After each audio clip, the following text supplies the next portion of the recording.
So today on Simply Happy Conversations, I have with me Lou from One Day PA. She's an organising expert. She actually has a team of organising experts who help busy women get things done. Welcome, Lou. Thank you. So nice to be here. Oh, it's so nice to have you to have a chat and talk about, we've already started, so we know exactly where we're going. But maybe tell me about things you like to do in your free time. My free time. Well, I have two children, youngish children. They're still in primary school. So my free time, I actually really enjoy being a mum and like doing all the mum things. So they've started sport. My son started playing football this year. So Saturdays are spent in the freezing cold in winter watching him play footy, which, like, had you told me a year ago that I would be loving being a footy mum, I'd tell you you're crazy, but I love it. Yeah, so I would say just being a mum and doing family things is really enjoyable for me, and that obviously that includes, going out on adventures and whatever, but yeah, I enjoy the quiet life these days now. Yeah. And is it more like, because are you pretty much working full time 5 days a week, would you say? I'd say 6. Yeah. So I've just over the last couple of months initiated Mondays off. Mhm. It's something I've strived for probably 4 years. I've actually been saying for 4 years that I'm going to take every Monday off, and I just have never actually done it. But now I'm in a fortunate position having a team that are sort of running a business, that I can have Mondays off. But I would say I'd work across 6 days. Mondays are 100% no work. Like, don't call me, don't do emails. I don't do any work. But some, being a business owner, you kind of work every day. You do. When I say I work, I'm not working, 12-hour days. Yeah. But I'm definitely still switched on 6 days. Yeah. Yeah. So then tell us about the business and why you started One Day PA. Yeah. So I started One Day PA. It was 6.5 years ago that the business actually launched. But I was researching for a good year before that, being a planner and an organised person. I definitely didn't sort of go, I'm just going to open a business, and that was it. So it was born out of, I guess, a desire to help, like you said in the intro, busy women get stuff done. At the time of my research, I had my eldest son, Angus. He was 2, and I was pregnant with my daughter. And I was having a chat with my girlfriends, and we were saying so we all worked full time, and we were talking about how it was a conversation about getting our cars serviced, and we were like, we just don't seem to get these things done, And at the time I worked in a role where I was a support person for an executive, and I did a lot of her kind of personal stuff, I guess. And I was like, we just need like PAs, like someone that we can just call in our personal life, because, you can't afford to have a full-time PA.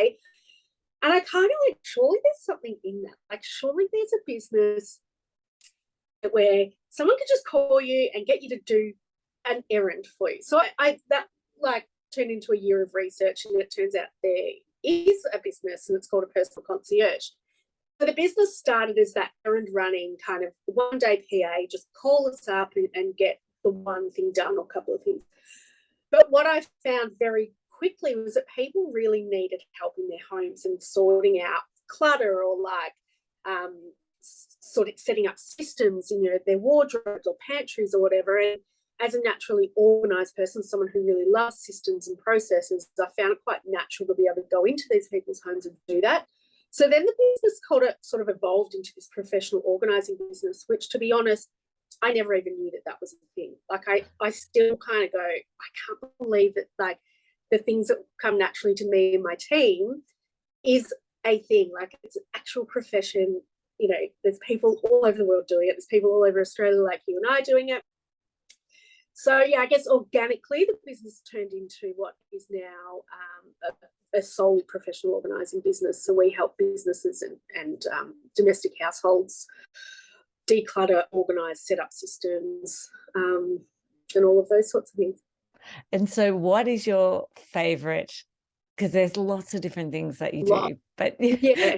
But then what are the sort of the favourite areas? Because I do refer a lot of people to you. If they ask me for a lovely pantry, I'm like, I'm not doing that. you need Lou. Yeah, it's like, honestly, when people ask me this question, I'm like, it's like choosing your favourite child, because I do love all of it. But I would say top two would be pantry and wardrobe. So I have a background, I worked for quite a number of years for a global fast fashion company, and was horrified and shocked, to say the least, at not just the amount of textile waste, but the very, very low cost to make a garment. And so that passion to kind of drive a bit of change around how people shop, purchasing with purpose, having things in wardrobe that you can have for a long time, not just on trend. Wardrobes would probably be up there with my favorite thing, to be able to help people not just organize, but maintain and shop, like I said, shop for things that fit them, that they feel amazing in, and that they're going to wear for years and years and years, if not decades, and hand on to their children. Oh, well, wouldn't that be amazing? Well, I remember, like, I, as a teenager, would rummage through my mum's wardrobe and get these, like this leather belt that I wore, and I think I've actually still got it. It's tiny, it wouldn't even go around my arm now, but like, it was still in pristine condition because everything was made so well. And there's still obviously brands and whatever out there now that make very well made clothes, but it's few and far between. Yeah, definitely. I know I've still got all the dresses. Was that maybe before my daughter was born? I had like 10 weddings in 1 year. Oh, and wow. I had a few, I think I had 4 dresses, and I used them for the 10 weddings, but I still have them because they cost a lot of money, and I think they're all beautiful. They do not fit me at all now after children, but they're still there. And I'm like, maybe one day my daughter. So yeah, it's the only thing in my wardrobe that I've kept for a very long time that doesn't fit, but I'm like, they're just so beautiful that maybe one day she might wear them. But if not, once she's passed, I'll be like, okay, they can move on now. Yeah, so a few more years with them. Yeah, good. So then tell us, because you also have 2 businesses, really, don't you? I do, yeah. So tell us about the other business as well. Yeah, so the other and business, how it came about, maybe. So it's called Pre-loved Geelong, and it was always very little sister to One Day PA. So in the very early days of One Day PA, decluttering clients' wardrobes, and the clients would be like, oh, I don't know what to do with this stuff. And I'm talking like beautiful, high cost items of clothing that you're not going to send to a charity store. They don't have the time to sell them on, the various platforms. So they're like, can you sell them? So, yeah. For years, I'm a very savvy shopper. I don't like paying retail, and I love buying pre-loved. So I was like, yeah, I've got an eBay page. I know Facebook. I can do it for you. Very quickly, like I'm talking 2 or 3 months, this became a thing. Like people were referring us to their friends, and I was getting calls saying, oh, I got told that you sell clothes on consignment. And I'm like, oh, yeah, I think I do. Infancy business, and you're like, I'll just do anything. So that became a thing. So then I kind of ended up having my son's wardrobe, my daughter's wardrobe full of these clothes that I quickly did not have time to list on the platforms I said I was going to do. So I was like, oh, let's do a pop-up sale. So I hired a cafe, and we set up for a day, and we sold. It was like 80% of the stock sold. And I'm like, wow, that was huge. So that was 5 years ago. So since then, we were doing pop-up sales every quarter. So we'd move all of the pre-loved clothes into a haul or whatever it was for a weekend, and we'd sell people's pre-loved items, and then we'd pack it all down and do it all again in a couple of months. COVID hit. We weren't allowed to do events. We couldn't do pop-up sales. So what do we do? Literally, we got shut down the weekend of doing a sale. So I had hundreds of items of clothing that I couldn't get back to the people because no one was allowed to go anywhere. So we moved it online. So I always had an Instagram page. So we went, you know what, let's just do online pop-up sales. So we started selling via Instagram stories. And that kind of ticked over for the 2 years that we were sort of in and out of lockdowns. And at the end of last year, I bit the bullet and went, let's just open a shop, a dedicated bricks and mortar store. And that's where I'm sitting right now. So I'm in the stock room right now. So it's been 8-9 months, and the shop is going amazing. We've recirculated over 5,000 pieces of clothing. Wow.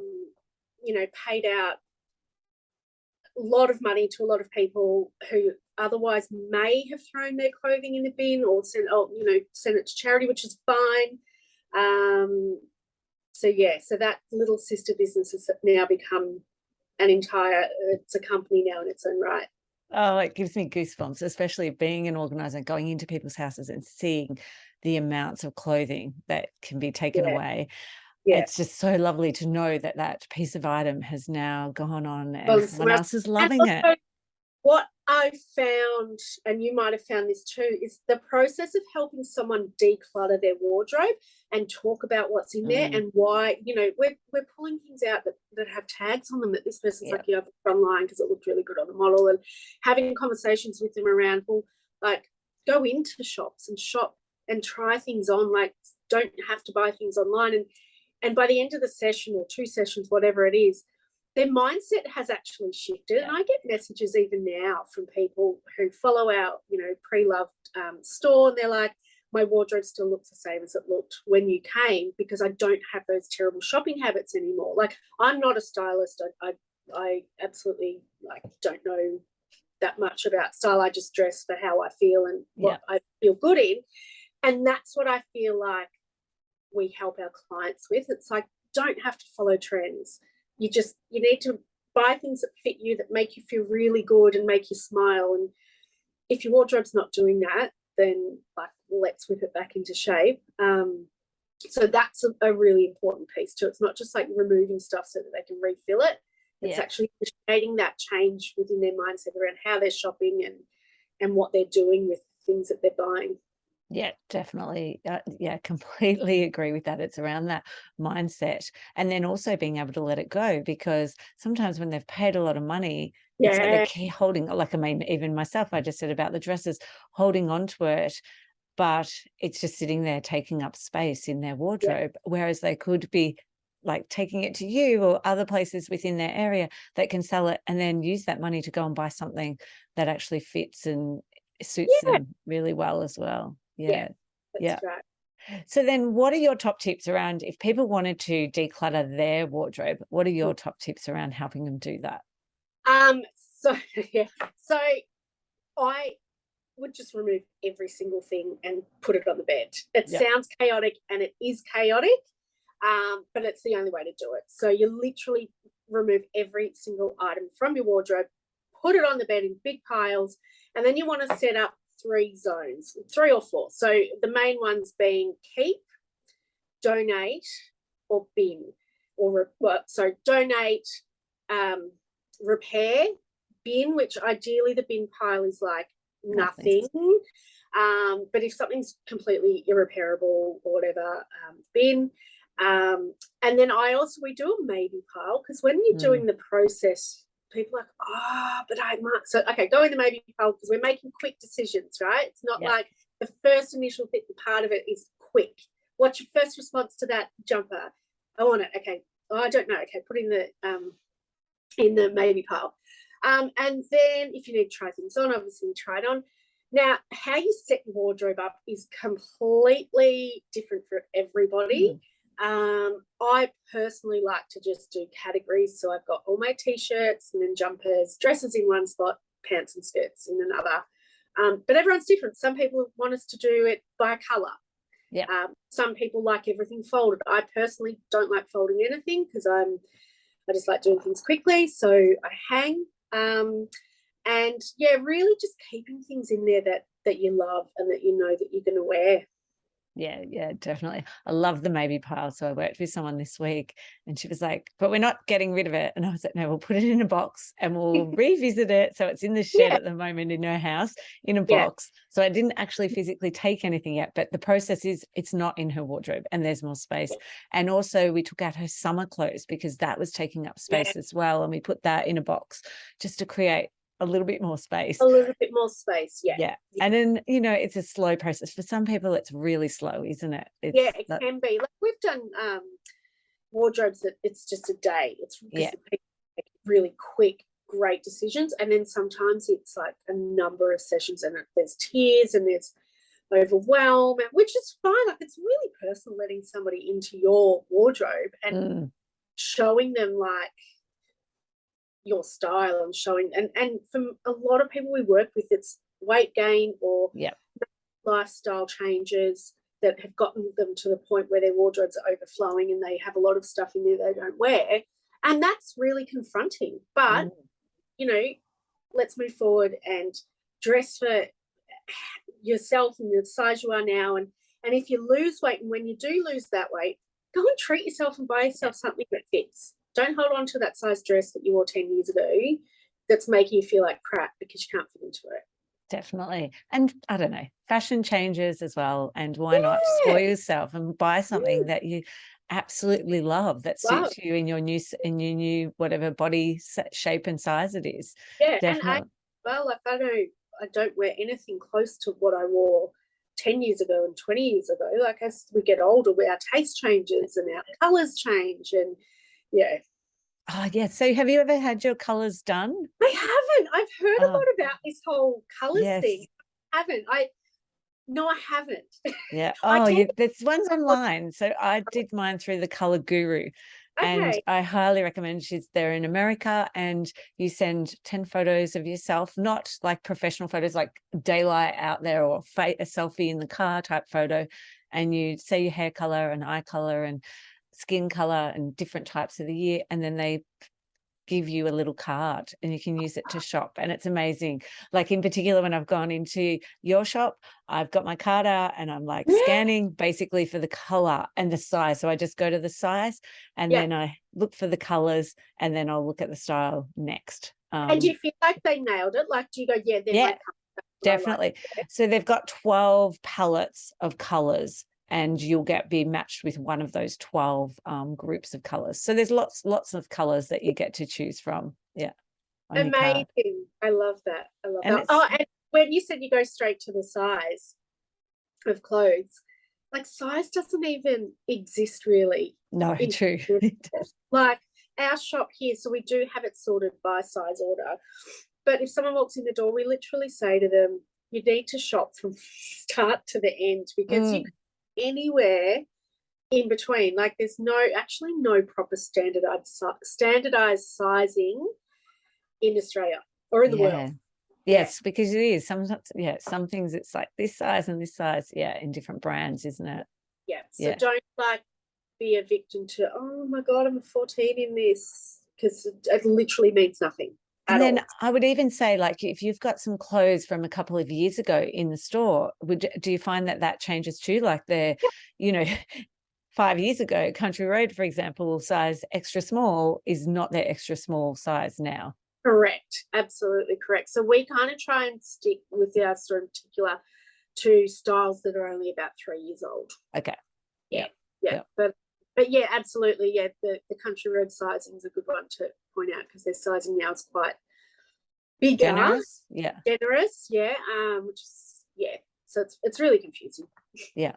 And so then maybe talk about then fast fashion. So this whole idea around... You want me to get started? I know we're opening a can of worms. I know, but it's really important, because it's having these conversations, then other people around us. I have this conversation with my daughter all the time at the moment around, you've got these items for 50 cents or $1, but you wear that once and then what happens? You don't want it anymore. You don't like it. So what about we spend more on something that you actually really love, rather than getting something that's cheap, plus what it's made of as well.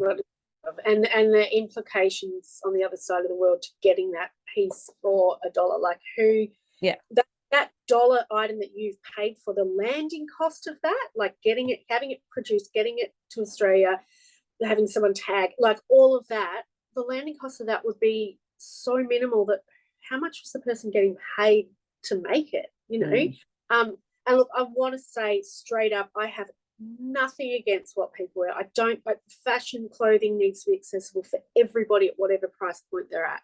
But if you have the means to not buy something for $1, please don't. Like, don't support that industry.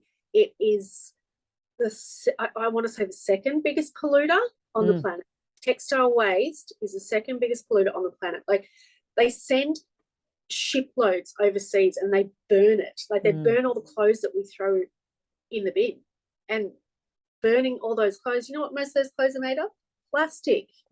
It's fake. It's not that they're not natural fibers that most of these clothes are made from, and that's why they can make them so cheap. So we spoke before about mindset. So like that mindset around, well, I bought this dress for $5, so it doesn't matter if I wear it once and then just throw it away. You know, well, it does matter, because there's implications from the start of the process of having that dress made to the end of it. Like, where does that dress end up when you put it in the bin? Well, it ends up on the burn pile, which is then, you know, all the effects on the environment and all of that. So I don't care if people need to buy fast fashion because that's all they can afford. That's fine. I do care when people have the mindset of, what's cheap, so it doesn't matter.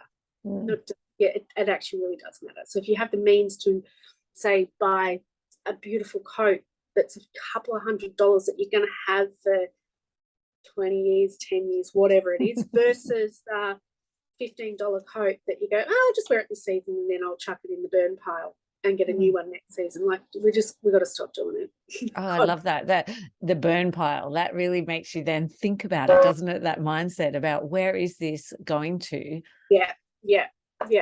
And where it does. will it end up? It goes to third world countries and it gets burnt, or like it pollutes their country. Like, it's just, yeah, when you dig deep into it, we could talk for hours about this, but when you actually dig deep into the industry, the fashion industry, it's pretty bad. It's pretty bad. And it's just making people aware. Like, you know, my daughter, 13-year-old, had no idea until I started sharing these things with her, that it's just to open her mind up, because to her it was like, oh, it's just fashion and I can get this. You know, for us at that time, at that age, it cost a fortune for us to buy a top or a t-shirt. You know, nothing was cheap back then.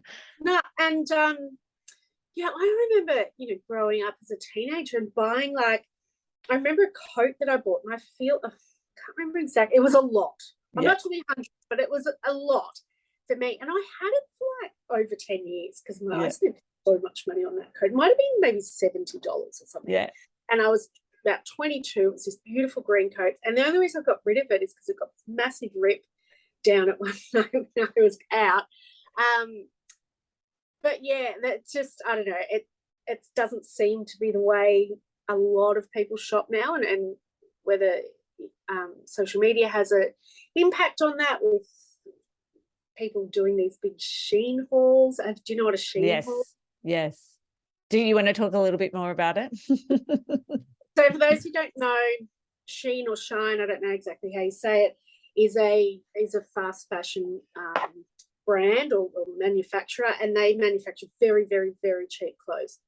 Now, a Shein haul is where somebody will just order a monumental amount of clothing from Shein because they're so cheap. So they might spend $100 and they'll get their box of clothes, and then they open the box on social media and show everybody, look at my Shein haul, look how much I got. Now, the reality being that they get sent that stuff from Shein to do these things, and they probably don't wear any of it. So then it goes on the burn pile. And it's just like this cycle of using and abusing clothes. Like, it means nothing. Yeah.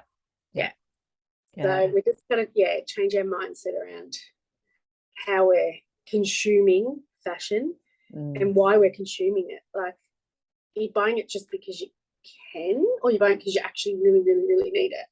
Yeah, I think that's the other thing. The price has come down so much that people are like, oh, I can just go to Kmart and buy, you know, another jumper because I've forgotten it or I lost it or whatever, rather than taking that responsibility, because things are so much cheaper than what they were even 10 years ago.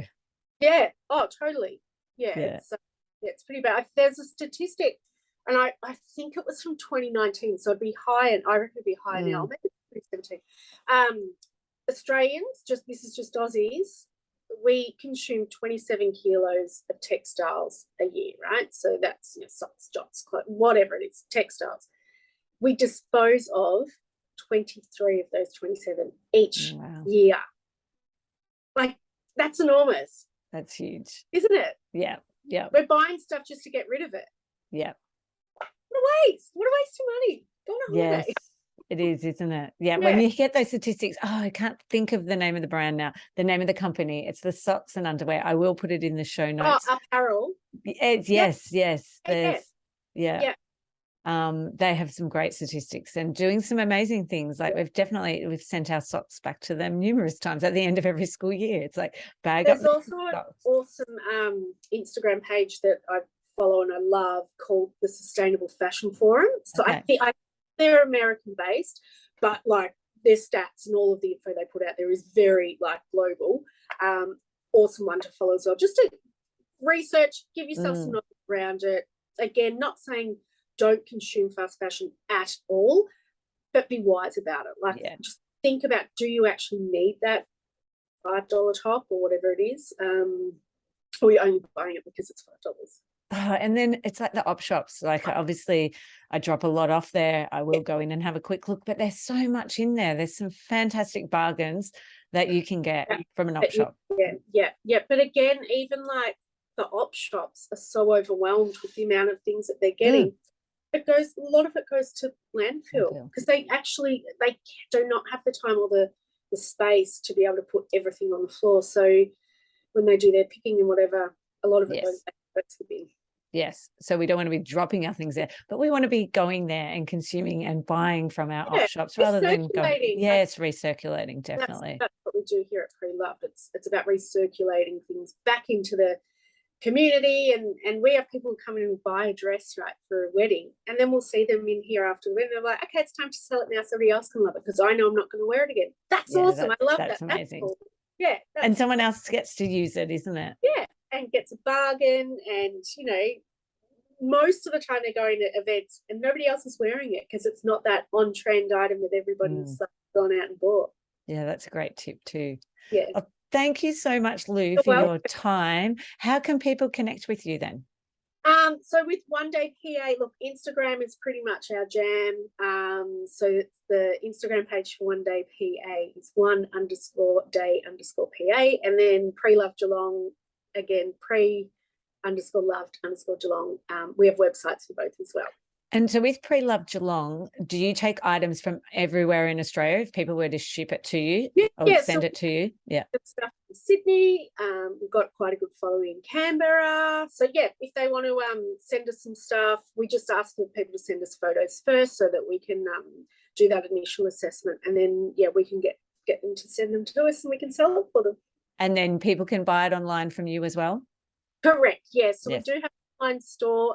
To be honest, it's not great yet, but we do a lot of Instagram story sales. So if they follow our Instagram page, then they'll be able to buy direct from us. Perfect. Thank you so much for your time, You're Lou. welcome. Thanks for asking me to join you. That's right. Thanks.